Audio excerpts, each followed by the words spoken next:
Et si c'était possible? Quand tu poses cette question, tu as tendance à avancer. Quand tu dis « et si c'était possible ?»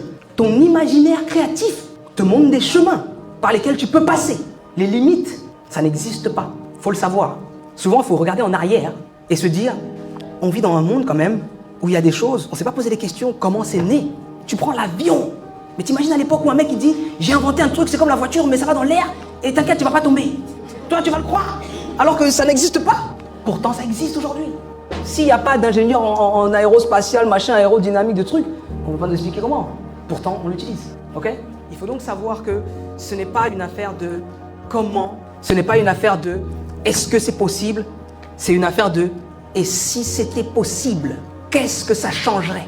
Et si c'était possible, qu'est-ce que ça changerait dans ma vie? Et si c'était possible, qu'est-ce que ça changerait dans ma famille? Et si c'était possible, qu'est-ce que ça changerait pour ma communauté? Et si c'était possible, qu'est-ce que ça changerait pour mes finances? Et si c'était possible? Le mindset, on le contrôle avec une chose, les questions.